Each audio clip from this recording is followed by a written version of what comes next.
자, 오늘날 사탄의 가장 치열한 공격지는 가정이 아닌가 하는 생각이 들어요. 가정. 이 가정이 붕괴 직전에 놓이는 가정이 너무 많아요. 그래서 이 세상의 문화 안에 이 결혼이라든가 가정이라든가 이런 부부의 관계가 굉장히 혼란 속에 빠져 있어요. 심지어는 이 결혼 제도 자체까지 흔들고 있죠. 그리고 많은 사람들이 결혼을 바라보는 시선이 매우 어둡습니다. 결혼을 하면 왠지 불행해질 것 같은 두려움, 또 행복한 가정을 이루어 간다는 게 어렵거나 불가능할지도 모른다는 이 생각, 그래서 차라리 결혼 안 하는 게 낫지 않나. 결혼을 주저하는 분위기, 어려워하는 분위기가 많아졌습니다. 그래서 이 오염된 문화 안에서 그리스도인들마저도 기준이 흔들리고 있습니다. 이 왜곡된 결혼관이 그세게 몰아치니까 그리스도인들이 이 세상의 결혼관과 가정관에 이렇게 흡수되어 버리는, 영향을 받는 일들이 났습니다. 그래서 이 한미준에서 만든 이 갤럽의 그리스도인이나 그리스도인이 아닌 사람들의 결혼관에 있어서 큰 차이가 전혀 없다는 겁니다. 그리고 한국 교회는 그동안 가정보다 교회를 더 많이 강조한 면이 많아요. 그래서 교회는 열심히 본인은 다니는데, 봉사도 하는데 가정이 무너져 있거나 혹은 자녀들에게 신앙의 개성에 실패한 일들이 많아졌다는 겁니다. 교회는 중요하죠. 그런데 가정도 그만큼 중요한 것입니다. 이 가정과 교회라고 하는 이 균형을 놓치지 말아야 되는데 이게 한쪽이 깨져버린 것입니다. 그러면 결국은 가정이 흔들리고 깨어지면 그 가정에 사람들이 모인 곳이 교회인데 교회가 건강할 리가 없죠. 그러니까 좋은 교회에서 신앙생활을 하면 그 가정도 건강해야 되고, 그런 건강한 가정들이 모여 있는 교회가 건강한 교회가 될 수밖에 없는 것입니다. 가정은 하나님의 창조의 계획 안에 있는 것입니다. 결혼은 인간이 고안해낸 게 아니고 문화의 산물이 아닙니다. 결혼은 하나님의 계획 속에 창조의 절정에서 만드신 게 가정입니다. 요즘은 결혼식도 참 이상하게 해요. 결혼은 공적인 일입니다. 하나님과 많은 사람들 앞에서 파블릭하게, 그리고 성경에 손을 얹고, 그리고 말씀에 서약을 하고 공적인 선포를 하고 증인들 앞에서 그렇게 해야 되는 거예요. 몇 사람이 모여서 사바사바 하는 결혼이 되었습니다. 자, 우리는 성경이 말하는 결혼, 부부관계 원리에 귀를 기울여야 합니다. 바울은 에베소서의 마지막 부분에 부부의 관계, 부모와 자녀와의 관계, 그리고 종과 상전과의 관계를 다루고 있습니다. 이것은 가장 기본적인 관계입니다. 부부의 관계와 부모와 자녀와의 관계, 그리고 고용인과 피고용인과의 관계, 이것은 우리의 삶의 일상에 늘 누구나 피할 수 없는 관계예요. 그러므로 그리스도인들은 나와 관련된 사람들과 어떻게 관계를 맺으며 살아갈 것인가를 배워가야 합니다. 여러분, 신앙은 관계 안에서 확인됩니다. 신앙이 깊어진다는 말은 뭔가 하면 관계가 훨씬 더 깊어져 가는 것입니다. 관계가 성숙해져 가는 거예요. 부부의 관계가 이전보다 훨씬 더 성숙해져 가는 게 신앙이지, 이전에는 뭔가 갈등이 있고 대립이 있고 꼬였던 관계가 신앙이 깊어지면서 회복이 일어나는 거예요. 아슬아슬했던 관계가 더 친밀해진 관계가 되고 둘도 없는 관계로 회복되는 것. 결국은 죄가 관계를 깨뜨려 놓았기 때문에 우리가 구원받은 백성이 복음으로 인하여 이제 그 관계가 회복되는 것입니다. 자, 바울은 이제 새로운 삶을 가정에서, 새로운 삶이란 도대체 어디에서 드러나야 되나? 가정에서 드러나야 된다는 겁니다. 여러분, 신앙은 뜬구름 잡는 게 아닙니다. 신앙은 가정에서 확인되어져야 됩니다. 우리는 교회 안에서는 신앙생활이 굉장히 좋은 분들이 많아요. 교회 안에서는 너무 좋은데 집에 가면 이상해 변하는 겁니다. 선교지에 가서는 다 멋있어요. 그런데 집에 가서는 다른 사람의 이중적인 모습을 보이는 거예요. 그러니까 아이들이 헷갈리는 겁니다. 교회에서 그렇게 열심히 예배드리던 그분 맞냐는 거예요. 우리의 신앙이 가장 확인되고 증명되어져야 할 곳은 가정입니다. 여러분, 교회에서는 1시간만 딱 보여주면 되잖아요. 그 집에 가서는 우리의 삶의 모든 연약함이 다 노출될 수밖에 없어요. 그리고 나는 교회 안에서도 나도 착각하는 거예요. 신앙이 좋은 줄로 알고. 근데 집에 가서 별것 아닌 것에 내가 인간의 연약함이 막 노출이 되는 거예요. 속물이 막 나오는 겁니다. 그래서 내가 이 정도밖에 안 되나? 자기 존재를 확인하는. 여러분, 우리가 가정도 마찬가지로 완전한 사람들이 만나 결혼하는 게 아닙니다. 때로는 행복과 거리가 멀어 보여요. 건강한 가정을 이루어가는 것은 생각보다 어려운 것입니다. 생각보다 어려운 것입니다. 결혼은 곧 행복이라는 등식은 환상입니다. 대립과 갈등은 불가피하고 숱한 싸움을 해야 돼요. 산으로 치면 수없는 능선을 넘어야 됩니다. 멋지고 아름다워 보여서 천년만년 행복하게 살자고 결혼을 했는데 그 환상은 생각보다 빨리 깨어지는 것입니다. 사랑은 고사하고 어느 순간 왼수가 되어 있어.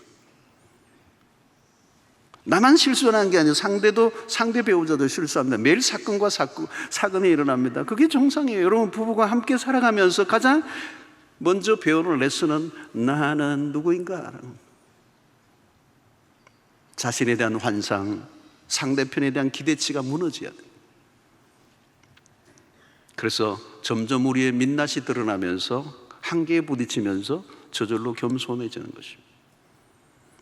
그래서 부족한 사람들이 함께 만나 살아가는 과정을 통해서 많은 것을 배우고 깨닫고 고쳐가면서 조금씩 성숙으로 향해 가는 것입니다. 어떤 때는 더뎌요. 안 보여요. 때로는 서로가 자존심 상하기도 하고 어쩔 수 없이 용서를 구하고 힘들지만 상대를 이해하고 그런 과정을 수도 없이 되풀이하는 것입니다. 그리고 싸우다가 그 싸움의 횟수가 조금씩 줄어들고 싸움의 강도도 조금씩 약화되고, 이전에는 막 싸울 때 막 비싼 것을 던졌는데 가면 갈수록 이제는 화장지 던지고 쿠션 땡 던지고 말도 골라가면서 하고.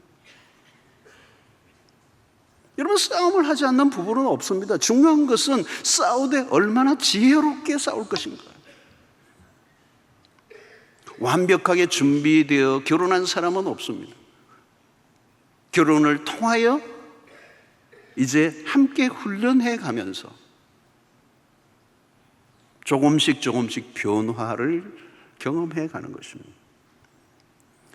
여러분, 가정이 가장 깨어지는 가장 중요한 요인을 통계를 내보면 언제 가정이 깨어지느냐, 가장 핵심적인 원인은 성격차라는 통계가 나와요. 그러나 여러분, 성격 차이가 없는 부부가 어디 있어요?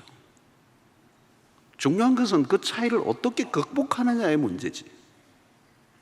관계의 핵심입니다. 다름을 조율해 가는 게 결혼 생활이죠. 서로의 차이점이 하루아침에 생긴 것은 아닙니다. 당연히 하루아침에 고칠 수 있는 것도 아니에요. 삶의 방식과 관점의 차이는 누구에게나 있는 것입니다. 그러나 그것보다 더 중요한 문제가 있다는 거예요. 그게 뭐냐 하면 사실은 성격차가 아니고 깨어지는 핵심적 요인은 이기심에 있어요. 여러분, 우리는 일반적으로 상대 관점에서 생각하는 훈련이 잘 안 되어 있습니다. 자기 생각에 집착하고 자기 중심적으로 모든 것을 판단하고 해석하고 결정을 내려요. 여러분, 죄의 핵심은 이기심입니다. 이기심은 관계를 깨는 핵심이에요. 죄가 들어오는 순간 아담과 하와가 관계가 깨어졌습니다. 그 싸움의 핵심은 이기심의 충돌이에요. 그런데 이기심은 시도 때도 없이 올라오는 것입니다. 언제 가정이 싸움터가 되느냐? 이기심이 작동되는 순간이에요. 부부간의 행동을 계속 관찰해 보십시오. 처음부터 미숙하고 이기적인 사람들이 만난 거예요. 그렇게 자연스럽게 나에게 기울잖아요. 그래서 내가 억울하고 내가 손해를 보고 내가 속상하고, 그러나 나로 인하여 상대가 힘들고 고통할 것이라고 하는 생각에는 매우 둔감하다는 거예요. 여러분, 죄인의 특성은 자신의 죄는 제대로 보지 못하는 데 비해 상대의 죄는 너무 선명하게 보이는 것입니다. 그게 죄성입니다. 내 죄는 안 보이는데 상대의 죄만 잘 보이면 싸울 수밖에 없는 것이죠. 그래서 마태복음 7장에도 비판하지 말라라고 하는 예수님의 교훈에서 보면 자기의 눈에 들보는 보지 못하고 상대의 눈에 아주 작은 티를 보는다는 거예요. 들보는 엄청나게 큰 거예요. 근데 그건 안 보여요. 상대의 티만 보이는 거예요. 여러분, 가끔 싸울 때 답답한 말을 해요. 당신 그런 사람인 줄 몰랐어. 그런 사람이에요. 본래 그런 사람이라고. 여러분, 인간은 인간이에요. 인간이란 죄인입니다. 다 비슷비슷해요. 조금 덜한 죄는 있어요. 그것도 죄인입니다. 죄인은 기본적으로 자기밖에 몰라요. 자기밖에 모르면 어쩔 수 없이 잔인해집니다. 여러분, 사이코패스와 일반인들이 큰 거리가 아니에요. 이기적이고 자기중심적이고 자기에 몰두하면 상대의 고통에 대한 이해력이 떨어져요. 내 고통만 보이는 거잖아요. 그러면 나도 모르게 다른 사람에게, 배우자에게 상처를 주는 거예요. 그래서 나도 모르게 가해자의 편에 있어요. 근데 내가 그걸 모를 뿐이지. 죄인은 자기 필요를 채우기 위해 상대를 이용하는 쪽으로 흐르는 것입니다. 이건 무서운 겁니다. 이기심이라는 것은. 이게 죄의 속성이라는 거예요. 죄인은 여기에서 자유로울 수가 없어요. 로맨틱한 분위기가, 감정이 있을 때는 분위기가 그런 대로 괜찮아요. 그런데 문제는 로맨틱한 감정이 오래 가지 않나. 요즘은 허니문에서 사고가 나. 비행기 따로 타고 오고. 항상 그래요, 여러분. 감정은 언제나 오르락내리락 하는 것입니다. 누구나 처음에는 사랑해서 결혼합니다. 그런데 왜 그 사랑이 오래 가지 않고 무너집니까? 내 마음에 딱 맞는 짝이 있다고 생각하는 것입니다. 그러나 여러분, 내 마음에 딱 맞는 짝은 양말은 가능할지 몰라도 사람은 없어요.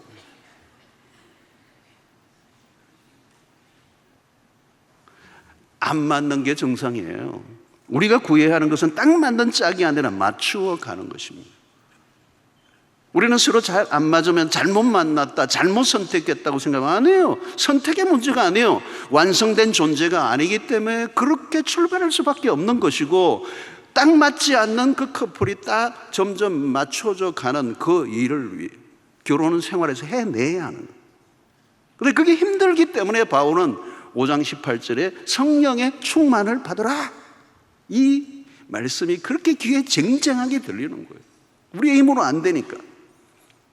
그래서 21절에 가르쳤던 서로 피차 복종하라는 이 메시지도 마찬가지죠. 이 자발적 복종이 우리의 힘으로 안 되니까 바울은 딱 5장 18절에 성령의 충만함을 받으라. 19절에는 예배를 말하잖아. 시와 찬미와 신령한 노래로 서로 화답하며 이 예배가 살아나야 된다. 그래서 은혜를 받고 하나님의 사랑을 깨달아 가면서 내적 성숙이 이루어지면서 조금씩 이기적인 존재가 이타적 존재로 전환해 가는 거예요. 저는 저만 봐도 그래요. 시돈 초에 보니까 이기적인 사람이었어. 굉장히 이기적인 사람. 지금 많이 이타적인 사람이었어. 나를 생각하기보다 아내를 생각하는 게 굉장히 많았어요.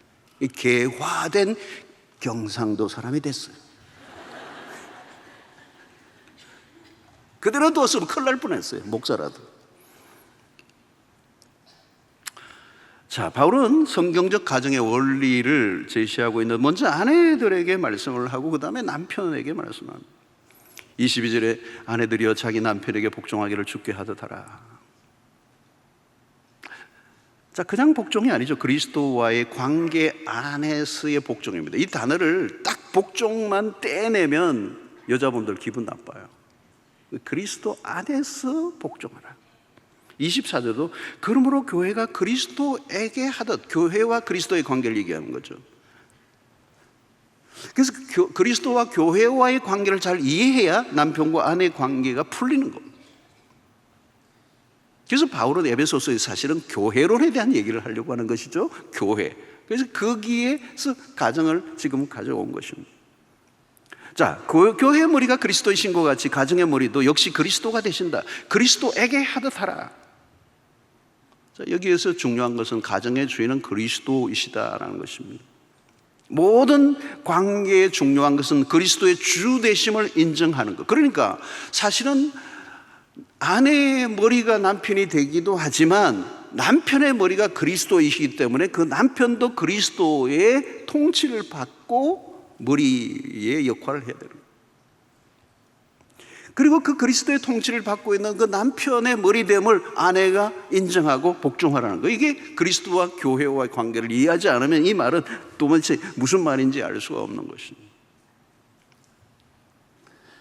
바울은 먼저 아내들에게 명령하고 난 다음에 남편들에게 명령하고 있습니다. 아내와 남편 모두에게 각각 다른 메시지를 전달해 주고 있습니다.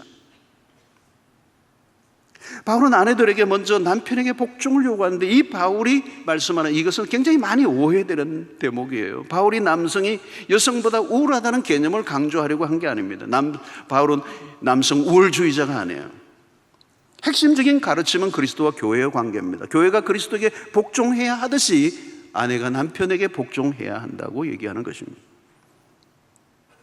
자, 오늘날 여러분, 우리에게 굉장히 양극화 현상이 일어납니다. 남성의 편에서는 너무 지나치게 여성을 굴레 씌우려 하거나, 반대로 여성의 편에서 남성에 대한 거부와 혐오로 가는 것은 굉장히 경계해야 되죠. 오늘 20, 30대는 이 굉장히 젠더 전쟁이 심각해 있어요. 그런데 오늘 이 양극화로 갈 수 없게 만드는 굉장히 중요한 안전장치가 21절에 있었던 거죠. 피차 복종하라고 하는 메시지. 각 문화마다 남성과 여성의 위치가 뒤바뀔 때가 있습니다. 오늘날은 가정에서 이 구조를 어떻게 받아들이는가, 우리가 혼란한 문화 속에 남성과 여성의 위치를 어떻게 해야 될 것인가에 대한 혼란이 있어요. 남성 중심의 지배 문화를 경계하기 위한 극단적 페미니스트들이 일어나기도 하고, 그러나 여러분, 신자는 정치적 이슈나 사회, 문화적인 현상보다 성경적 원리를 따르고자 애를 써야 돼요. 본문에 복종이라는 단어에 많은 남편들이 오해를 합니다. 그러나 바울은 남성 우위, 남성 중심적 부부관계를 지지하는 의도가 전혀 없어요. 특히 가부장적인 가정에서 자라는 한국 남성들은 복종을 곧 억압과 굴림으로 생각합니다. 그러나 여러분, 복종하라는 이 말은 대등하지 않다는 말이 아니에요. 여러분, 성자 예수 그리스도가 성부께 온전히 복종하신 것은 성자가 성부 하나님보다 모자라기 때문에 하신 복종이 전혀 아니죠. 바울의 주장은 결코 노예적인 순종 혹은 국종을 말하는 것이 아닙니다. 바울은 지금 남녀 관계 갈등을 부추리고 하는 의도가 없어요. 단지 그 가정의 머리로 남성을 세우신 의도를 우리가 발견해야 돼요. 여러분, 가정의 머리는 도대체 누구냐? 결혼을 하면 이 파워게임, 주도권 싸움이 막 벌어져요. 누가 더 돈을 많이 버는가? 누가 더 능력이 있는가? 요즘은 또 연하남과 또 결혼을 하는 분들이 많으세요. 내가 누나잖아, 뭐 또 이렇게 굴림하는 분들, 나이로 짓누르는 경우도 있고. 누가 머리를 할 거냐? 주도권의 다툼이죠. 그리고 그 머리는 상황에 따라 바뀌게 되는 것입니다. 그래서 성경은 가정의 머리는 남편이다 이렇게 얘기하는 거죠. 몸에 머리가 있는데 머리는 하나여야 된다, 이런 논리예요. 교회도 마찬가지. 남성의 한 가정의 리더십으로서의 권위를 부여하신 것입니다. 그러나 그 권위는 머리 대신 그리스도 안에서 사용해야 되죠. 역시 그리스도는 교회 위에 군림하신 분이 아닙니다. 도리어 섬기는 자로 오셨어요. 그래서 이 머리라는 의미에서는 뭘 얘기하는 것이죠? 책임을 지는 자리라는 것입니다. 성경적인 리더십의 모델도 예수 그리스도죠. 그 예수 그리스도는 책임을 지는 희생의 리더십이었습니다. 여러분, 책임을 진다는 건 굉장히 어려운 것입니다. 가정 안에서 일어나는 모든 것의 책임을 남편이 지는 자리에 있다는 겁니다. 그리고 가정에서 다양한 일들을 결정할 때에 누군가 최종적인 결정을 내려야 돼요. 그 결정권이 남편에게 있다는 것입니다. 그 남편이 우울하기 때문이 아니라 두 사람이 모여 가정을 이루어갈 때 그 최종적인 권한을 남편에게 줬다는 거예요. 그러나 그 결정권을 가졌다고 해서 남편이 임의로 독단적으로 하라는 의미가 아니에요. 중요한 것은 질서의 문제라는 것입니다. 여러분, 사업을 할 때도 동업을 하잖아요. 여러 사람들이 같이 이렇게 돈을 모아서 투자를 하고 동업을 하는 경우가 있어요. 같이 투자를 하고 동업을 해도 한 사람이 최종적으로는 리더의 역할을 해 주어야 돼요. 모두가 다 같은 동일한 권한을 가지고 있으면 언젠가 깨지게 돼 있어요. 깨지게 돼 있어요. 깨지게 된 걸 많이 봤어요. 승합차를 타고 여럿이 같이 갈 때도 누군가 한 사람에게 이 목표 지점을 가기 위해서 한 사람에게 권한을 부여해 주어야 돼요. 시시때때로 모든 사람이 승합차 타고 있는 사람들이 우회전 좌회전하면 이 차는 사고가 날 수밖에 없어요. 누구의 우열의 문제가 아니에요. 사공이 많으면 배가 산으로 간다. 아내들이 남편에게 복종하라는 것은 역할의 문제이지 누구의 우위에 있느냐의 문제가 아니에요. 오늘날 가정에 많이 깨어져 있습니다. 다양한 원인이 있지만 그 가운데 아주 중요한 한 가지 원인, 성경이 규정해 놓은 위치와 역할을 우리가 마음대로 무너뜨렸기 때문에 남편의 머리됨을 무시하면 무질서 혼란이 옵니다. 왕이 없던 사사기는 혼란 그 자체였습니다. 무정부보다 차라리 악한 왕의 통치가 낫다는 말이 그 말이긴 합니다. 극단적인 비유이지만. 그래서 부부관계에서 역할이 매우 중요하다. 그러므로 아내들에게 요구하는 것은 남편의 리더십에 대한 존중입니다. 리스펙트입니다. 남편을 인정해주고 존중히 여겨주는 것. 자, 그런데 오늘날 남편들은 기간 많이 주고 있어요. 가정의 주도권을 여성들이 쥐고 있는 경우가 많아요. 심지어 매 맞는 남편들이 늘어간다. 강큰 남자 시리즈가 한때 나왔잖아요. 90년대 이후부터 여성의 지위가 향상되면서 상대적 박탈감을 느꼈던 남성들이 상당히 그 사회 현상을 이렇게 비하하는 그런 유머가 나온 거예요. 남성들에게서.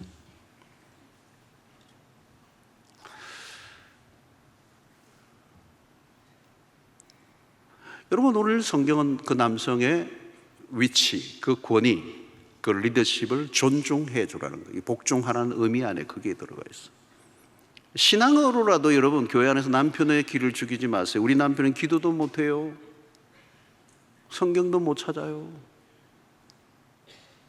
여러분, 교회에서도 보면 대체적으로 남편보다 아내들이 신앙에 열심입니다. 그러나 아내가 남편보다 신앙이 아무리 좋아도 그것을 무기로 삼아 남편을 무시해서는 안 돼요. 그래서 어떤 때는요, 내 신앙이 좋은 것을 약간 감추고 남편과 보조를 맞추고 가려고 애를 쓰는 지혜로운 여성들이, 그건 지혜로운 거죠. 그런데 어떤 면에서 길을 죽이면 아내는 점점 더 열심히 할지 모르지만 남편은 점점 더 멀어져 가요. 하나님으로부터 멀어지고 교회로부터 멀어져 가요. 안타깝게도 오늘날 나이가 들어갈수록 남자는 기가 죽고 아내는 더 세지고, 이것을 호르몬 분비로만 얘기할 수 있을까요? 남편들이 집에 있을 곳이 없어요. 남자들이 갈 데가 없어요. 안방에는 안방마님이 계시고, 거실에서도 남편은 자기가 보고 싶은 스포츠 프로를 보고 싶은데 아내가 보는 드라마를 물끄러미 보고 있어요. 여러분, 남자들이 세상에 돈을 버는 일이 얼마나 어렵습니까? 전쟁을 치르죠. 전쟁이에요. 직장에서 요즘은 위에 사람 눈치, 아래 사람 눈치, 동료 눈치 360도. 욕을 먹고 피곤하고 지치고 기가 죽고 자존심 상해 들어왔는데 아내마저도 남기지도 않고. 그래서 애완견이 그렇게 많이 팔린다는 거 아니겠어요? 반겨주는 것은 애완견밖에 없다. 여러분, 남자들은 여자를 이겨내지 못해요. 특별히 언어에서 딸려요. 게임이 안 돼요. 이 여성들이 언어 능력은 잽이 보통이 아니에요, 이게. 그러니까 하다가 넘어가죠. 남자들 큰 소리만 치다가 뭐 자기 혼자 넘어가고. 여러분, 남편의 권위가 무너지면요, 생각보다 폐해가 큰 거예요. 여성들이 알아야 될 게 그거예요. 남편의 권위가 무너지면요, 가족 전체가 마치 지붕이 없는 집 같아요. 그냥 같이 비를 맞는 거예요. 가정이라고 하는 구조물, 집이라는 구조물의 핵심적인 요소죠, 지붕은. 여러분, 성경에 남편에게 복종하라는 이 말씀은 생각보다 중요한 명령이라는 겁니다. 남편에게 존중할 구석이라고는 하나도 없다고 하는 아내분들이 있을 거예요. 네, 그럴 수 있을 거예요. 쉽지 않은 일이죠. 내가 억울하고 때로는 손해보는 것 같고 분통이 터지고. 그리고 우리는 순종을 얘기할 때, 순종하기 싫을 때는 그 상대방을 끌고 와서 순종하지 못하는 이유를 대죠. 여러분, 그러면 우리는 순종할 수가 없습니다. 그럼에도 불구하고 순종할 때 나는 이해가 안 되는 일들이 많잖아요. 여러분, 이 성경에서 원수를 사랑하고 우리들 얼마나 어려운 얘기예요. 원수를 어떻게 사랑해요? 근데 하라는 거죠. 이해가 안 되는 일이에요. 억울해 죽을 일인데 저 원수를 내가 어떻게 사랑해? 근데 사랑하라는 거죠. 그게 명령이잖아요. 근데 그 명령 안에는 약속이 들어있어요. 그 약속이 어떤 거예요? 너에게 유익하다는 거예요.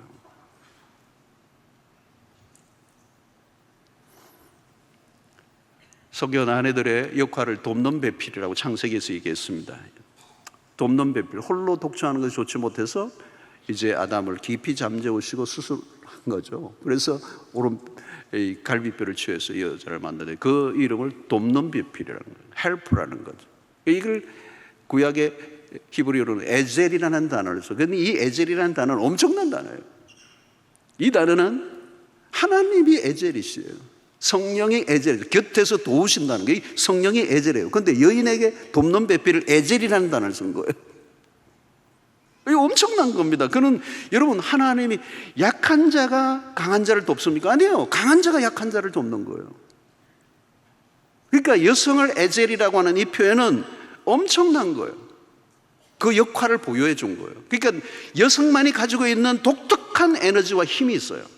그 말은 남성을 남성으로 세울 수 있는 힘이 그 여성에 있다는 거예요.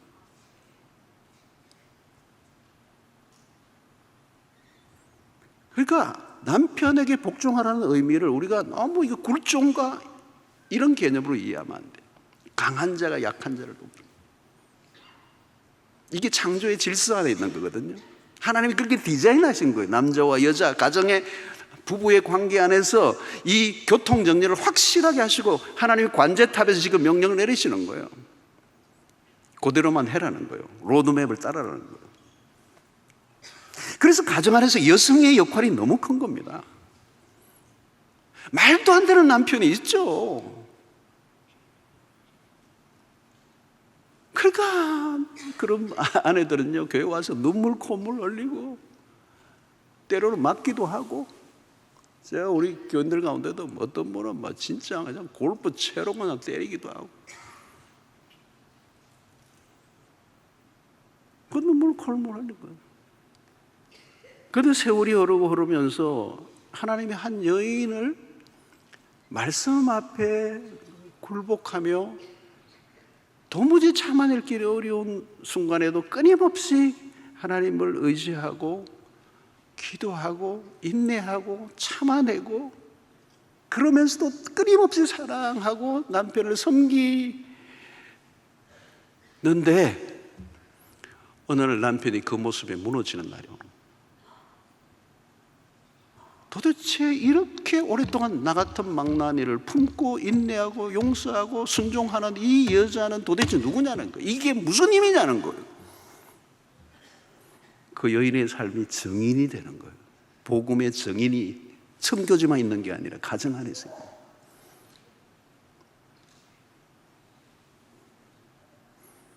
여러분, 아내의 신앙은 남편에게 인정을 받으셔야 돼요. 남편에게 인정을 받아야 돼. 너 진짜 예수쟁이다. 한 분이, 남자분 한 분이 아멘했어. 와우. 좋은 아내와 사실 거예요. 그런데 이 복종이 언제 가능하냐면 내가 그리스도에게 끊임없이 복종하는 훈련이 된 사람이래야 남편에게 복종이 돼요. 이 복종의 훈련을 내가 그리스도와의 관계 속에서 끊임없이 복종하는 훈련을 해야 돼요. 여러분, 성경 안에 우리가 정말 이해하고 하기 힘들고 납득하기 힘든 명령과 말씀이 얼마나 많아요. 그래도 우리는 끊임없이 그 말씀을 순종하려고 하다가 보니까 완성되지는 않았지만 그 과정을 통해 나를 익어가게 하시고 깊어지게 하시고 겸손하게 하시고 변화시켜 주시고, 얼마나 여러분 내가 주인 노릇하려고 하고 내가 왕 노릇하려고 하고 내가 왕초가 되고 싶어하고 내 모든 것대로 좌지우지하고 싶어 하는데 하나님은 그걸 컨트롤하게 하시는 거예요. 여러분, 영화를 보면 어려운 배역들이 있습니다. 그런 배역은 초보자에게 안 시킵니다. 고난도의 배역을 초보자에게는 감당이 안 돼요. 그 역할을 감당해낼 수 있을 것 같아서 그 배우에게 맡기는 거예요. 아내에게 복종을 맡기는 이유는 그 이유예요. 그 배역이 결코 쉽지 않은 배역이라는 걸 하나님은 알고 계세요. 강해야 도울 수가 있어요. 그게 에젤이에요.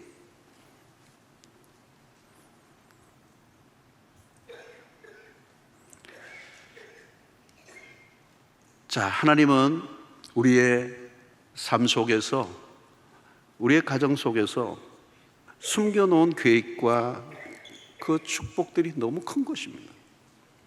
그러나 그 과정으로 가기까지는 시간이 걸리고 그 과정에 많은 애환이 들어있는 것은 사실입니다. 여러분, 성경은 남편들에게 아내를 복종시켜라고 말하지 않아요. 그런데 아내에게는 남편에게 복종하라고 그랬습니다. 이를 악문 복종이 아니라 자발적 복종, 그것은 약속이 있는 말씀에 대한 기대와 믿음을 가진 순종인 것입니다. 그러면 언젠가 남편이 훌륭한 머리로 세워질 날이 올 것이라는 이 믿음을 가진 사람들, 복음은 우리로 하여금 사랑 안에서 복종하게 만듭니다. 건강한 가정은 당장 눈앞의 현실로만 보면 불가능해 보여요. 그래서 멀리 긴 싸움입니다. 시작부터 완성된 작품을 보는 것은 불가능합니다. 여러분, 우리에게 좋은 것은 시간의 과정을 통해서 다 만들어지는 겁니다. 가족은 공동 운명체입니다. 한 사람은 행복하고 또 다른 사람은 불행해지는 일은 없어요. 행복하면 같이 행복하고 불행하면 같이 불행해지는 거예요. 왜? 둘은 한 몸이기 때문에 one body예요. 결혼한 순간부터 두 사람은 분리해서 생각할 수가 없어요. 그래서 둘 아니요 한 몸이니, 결혼하는 순간부터 두 사람을 분리할 수 없어요. 서로가 책임을 져야 합니다. 서로가 책임의 관계예요. 문제가 생기면 같이 져야 합니다. 고통이 한쪽에만 쏠리지 않습니다. 모두가 같이 겪어야 합니다. 항상 기억하세요. 내가 아니라 우리라고 하는 개념, 나만의 만족은 없어요. 우리가 만족하는 것이니 함께 가야 돼요. 음악으로 치면 듀엣이에요. 이중주입니다. 독주가 불가능합니다. 각자의 길을 가면 안 되죠.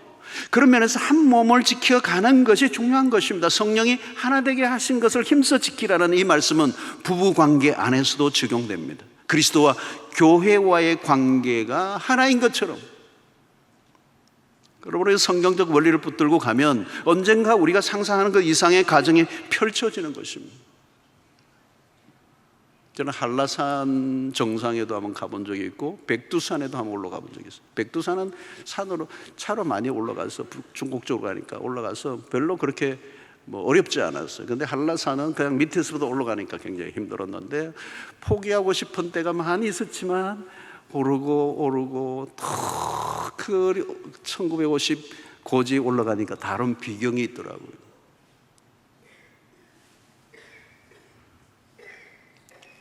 거기 가지 않았으면 도무지 볼 수 없는 비경들이 있는 거예요.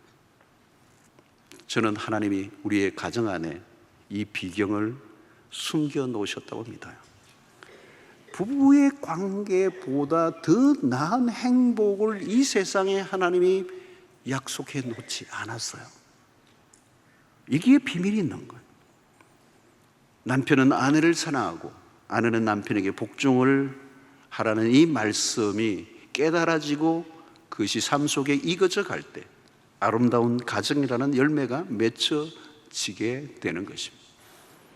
복음을 경험한 그리스도인의 삶에는 관계의 변화가 일어나야 정상입니다. 이제 새로운 삶, 옛 옷을 버리고 새 옷을 입는 새로운 삶, New Life, New Society, 모든 게 새로운 삶에 있어서 매우 중요한 것은 새로운 관계, 그것은 부부의 새로운 관계가 열립니다.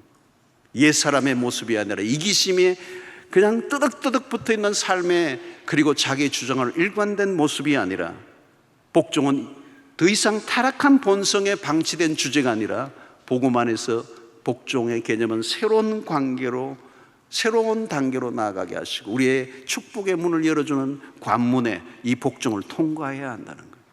그리고 그 질서를 통하여 한 가정의 아름다운 하모니가 이루어질 때 우리가 한 번도 꿈꿔보지 못했던 우리의 상상을 넘어선 부부의 행복과 기쁨과 사랑과 만족이 주어지는 것입니다. 사랑하는 성도 여러분, 오늘 가정 만만하지 않습니다. 폭풍 가운데 휩싸여 있어요. 오늘 부모님들이 자녀들을 결혼시키면서 불안해. 그러나 여러분, 그리스도의 가정은 염려할 필요가 없어요. 왜? 로드맵이 있어요. 우리는 길을 알아요. 길이 알려져 있어요. 우리는 다시 성경으로 돌아가면 돼요. 말씀이 답이에요. 하나님의 말씀의 원리와 기준을 지켜나가면 됩니다. 하나님의 말씀과 이 기준은, 원리는 캐캐 묵은 게 아니에요, 여러분. 성경은 캐캐 묵은 책이 아니에요. 오늘 현대 가장 모던해요. 가장 확실하고 가장 정확한 완전한 길로 인도하는 게 성경이에요. 오늘 남편이 아내에게 남편에게 복종하라는 이 말씀이 캐캐 묵은 것이 아니에요. 오늘 저는 아내들에게 대한 말씀을 했습니다. 근데 여러분, 남편들은 오늘 막 아멘 하고 이러는데, 여러분 다음 주를 기대하셔야 돼요.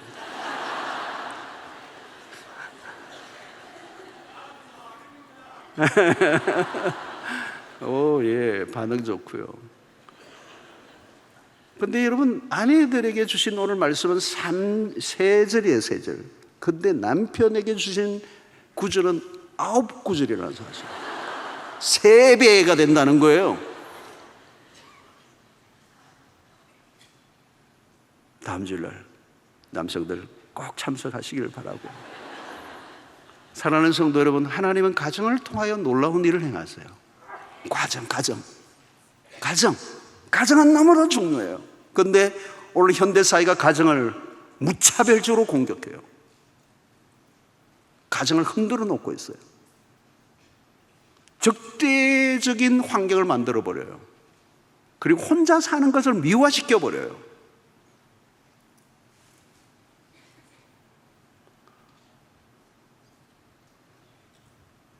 그리고 남자와 남자가, 여자가 동성애가 합법화되고 사회에 거대한 물줄기를 형성하고 있어요. 제가 지난 7월에 호주 가서 충격을 받아요. 10몇 년 동안에 벌써 더 많은 변화가 일어났는데 그걸 느낄 수가 있었어요. 와우! 동성애가 문화화되어 버렸어요. 그침없이 밀고 와요. 여러분, 우리는 성경을 붙잡아야 돼요. 하나님의 말씀을 생명처럼 붙들어야 돼요. 이해와 내 납득과 상관없이 진리는 영원히 진리인 줄로 믿습니다. 가정을 통한 하나님의 비밀은 너무도 큰 거예요. 그러니까 마귀가 집요하게 공격하고 이것을 깨뜨리려고 하는 것입니다.